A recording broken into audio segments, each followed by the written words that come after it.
Itu Pajero Mir yang dia bawa sekarang. Nah, nah. Lalu bagaimana sekarang dia menurut saya sedemikian rupa? Selamat malam rekan-rekan media semuanya. Terima kasih untuk waktu dan kesempatan yang diberikan kepada kami ya, terutama saya secara pribadi juga Tuna,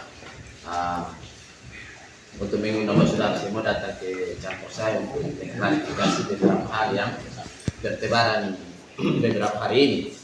Baik, teman-teman media semuanya, sebagaimana pemberitaan dari beberapa media bahwa saya dilaporkan ke Dewan Etik dalam dugaan sebagai mafia kasus dan sebagainya ya. Bahwa malam hari ini saya mau mengatakan bahwa saya membantah tuduhan-tuduhan tersebut. Dan itulah fitnah yang keji yang dilakukan oleh Isakri. Dan saya mau bilang bahwa perbuatan yang beliau lakukan ini beliau harus bertanggung jawab secara hukum. Dan saya akan melakukan langkah-langkah tegas untuk melaporkan beliau, dan saya sudah melaporkan di Polresta Kupang Kota dalam dugaan tindak pidana penghinaan dan pencemaran nama baik. Kenapa saya ingin melaporkan hal demikian? Karena saya merasa bahwa apa yang dilakukan oleh Isakri ini sudah sesuatu yang tidak benar dan tidak mendasar menurut hukum sama sekali.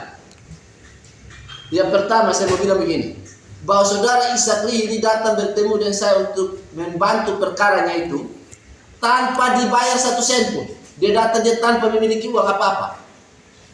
Dia hanya memberikan kepada saya jaminan BPKB mobil Pajero warna merah yang sekarang dia bawa. BPKB menyerahkan kepada saya BPKB tersebut dengan jaminan bahwa dia akan membayar jasa saya 500 juta. Tetapi sampai dengan itu pada tingkat pengadilan negeri, pengadilan tinggi maupun pada tingkat kasasi. Dan saya atas dasar ikatan BPKB tersebut saya memperjuangkan perkaranya. Dan pada tingkat pengadilan negeri kami menang. Kami menang pada tingkat pengadilan negeri. Itu dia tidak berharap saya apa pada tingkat pengadilan negeri. Setelah itu dia menjanjikan bahwa dia akan membayar mencicil terus menerus untuk mengganti atau untuk membayar jasa-jasa hukum saya. Bahwa setelah dalam perjalanan waktu dia belum membayar, belum lunas, tapi dia sudah meminta kembali BPKB-nya. Ini ada bukti nih, chatting. Selamat siang anak, tolong bawa BPKB mobil. Ini jelas. Alasan apa dia titip BPKB mobilnya kepada saya? Karena dia tidak punya uang apa-apa untuk membayar saya. Satu-satunya jaminannya BPKB-nya. Begitu. Setelah saya memperjuangkan pada pengadilan negeri menang dan pada tingkat kasasi dia kalah, kemudian baru dia mulai rewel dengan segala alasan-alasan yang dia pakai. Tetapi bagi saya tidak ada beban. Dan kita dua sudah berdiskusi dan saya sudah mengembalikan BPKB-nya oke. Perjuangan kita sudah berakhir dan pada tingkat kasasi kalah. Dan dia belum bayar lunas jasa-jasa hukum saya, kemudian dia menuduh saya bahwa saya jadi mafia kasus menipu. Saya tidak mengenal apa-apa soal itu. Dia punya kewajiban untuk membayar hak saya. Kalah dan menang itu kewajibannya. Toh sampai sekarang pun dia belum membayar apa-apa sama saya. Kenapa saya mengembalikan uang? Saya mau bilang ya kepada teman-teman media semua dan kepada kalian umum, saya hanya menjaga integritas saya sebagai seorang pilot tuna. Karena dia bilang bahwa dia sudah bayar mahal tapi kalah dan sebagainya. Oh sudah, saya kembalikan uangnya. Adakah orang yang mau mengembalikan uang? Kan tidak. Jadi saya mau bilang bahwa per hari ini bukan, dia tidak membayar saya apapun, 1 sen pun dia tidak bayar. Dan saya punya bukti data lengkap dalam percakapan HP dan sebagainya. Dan saya mau bilang kepada dia bahwa saya akan menghadapi dia bukan hanya di dunia ini sampai akhir proses ini. Karena saya tidak pernah menipu dia. Dia kan seorang pendeta kan. Pendeta oke lah, dia akan mempertanggungjawabkan kalimat-kalimat itu di depan Tuhan. Pendeta bagaimana kalau suka menyebarkan fitnah seperti ini. Dan laporan dia ke DPDK itu saya siap menghadapi. Saya siap menghadapinya dan saya yakin bahwa saya tidak bersalah apa-apa dalam proses yang dia tuduhkan kepada saya.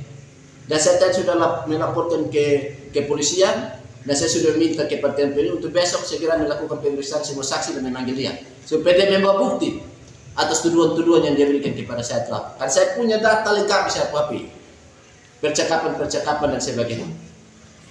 Bahwa kemudian dia mau meminta maaf dan sebagainya untuk saya. Kalau dia bilang saya tidak memiliki maaf kepada dia.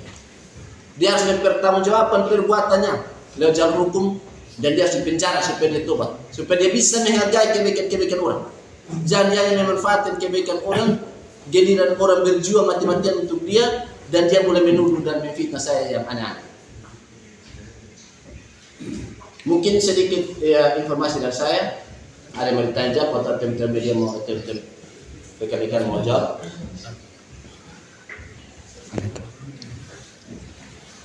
Begini, ini deal dengan saya itu kan jasanya 500 juta. 500 juta dari tingkat PN, PT maupun kasasi.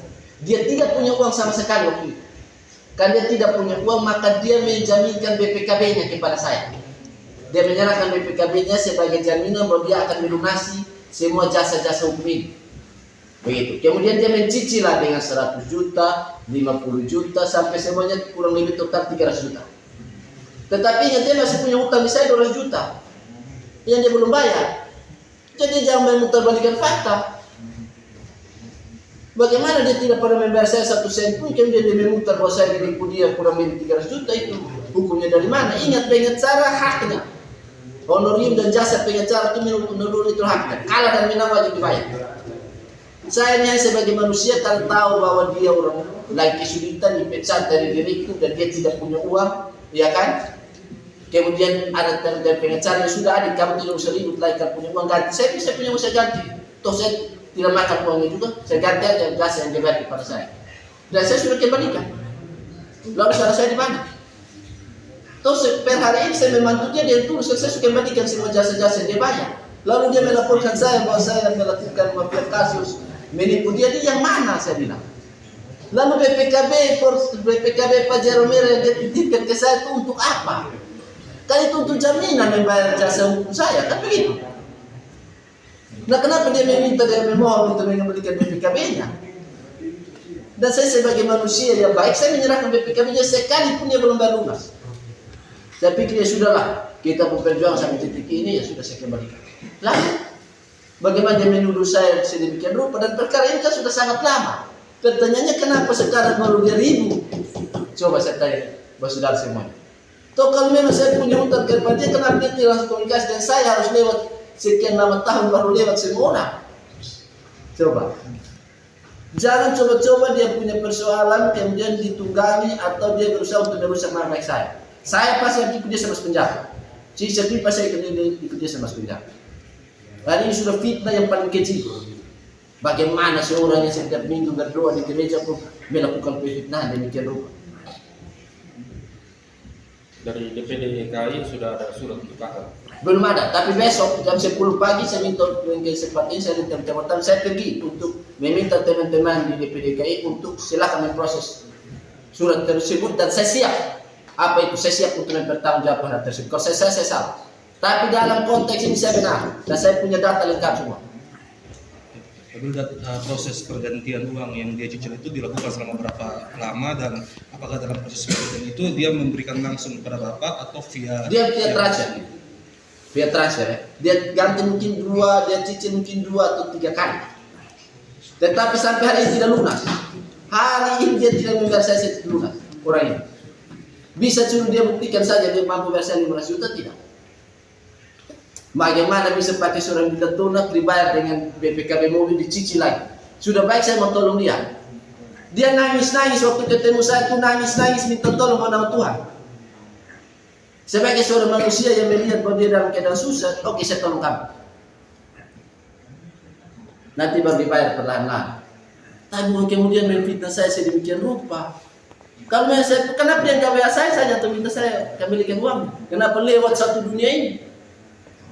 Kenapa? Karena yang dia ucap di luar itu tidak berani dia ucap di depan saya. Karena semua itu fitnah dan tipu. Mana sudah 1 tahun, 2 tahun ini berkaget-kaget dia munculkan isu ini. Alasan apa?